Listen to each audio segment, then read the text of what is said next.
पतली कमर तोहर हो। हेलो दोस्तों, क्या हालचाल दोस्तों। बता दूं दोस्तों, खेसारी लाल के गाना का टीजर आने वाला है।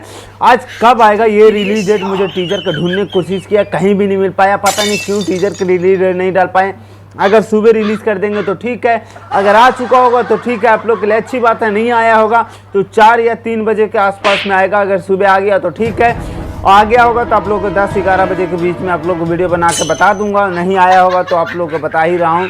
और बहुत ज़बरदस्त टीजर होने वाला, गाना का लाइव इवेंट रखा जाएगा शायद से। देखिए, इवेंट के बारे में मैं बहुत ढूंढने की कोशिश किया कि इवेंट कहाँ होगा, कैसे होगा, क्या नहीं होगा, क्योंकि इवेंट के बारे में जानना बहुत ज़रूरी होता है। पहले जानना बहुत ज़रूरी होता है, क्योंकि 18 तारीख को गाना रिलीज़ होने वाला है, तो इसके बारे में जानना होता है। क्योंकि रील वाले बनाने वाले भाई लोग जाएंगे तो उन लोगों को पता होना चाहिए कब इसका लाइव इवेंट रखा जाएगा। 18 तारीख को गाना आ रहा है, कितने बजे लाइव इवेंट रखा जाएगा, ये सब ढूंढने की कोशिश किया, लेकिन कहीं से नहीं मिला।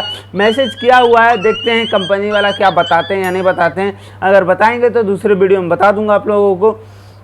तो देखते हैं, ये कंपनी नहीं खुला है तो कंपनी का आप लोग चैनल को सपोर्ट कीजिए, प्यारा आशीर्वाद दीजिए। तो आप लोग बताइएगा क्या टीजर कब तक आता है, ये बारे में पता नहीं चला यार। तो देखते हैं टीजर कब तक आता है, क्या लेवल के यार। इसका कल ग्लिम्स आया था, उसके बारे में नहीं बताया। ग्लिम्स क्या ही जबरदस्त था, क्या ही बवाल लेवल के ग्लिम्स था यार। बहुत मजा आया था, म्यूजिक तो बहुत जबरदस्त लग रहा है। तो देखते हैं आज टीजर में क्या दिखाते हैं। सो ज़्यादा कुछ नहीं बोलता हूँ, लव यू, बाय। मिलता हूँ नेक्स्ट अपडेट।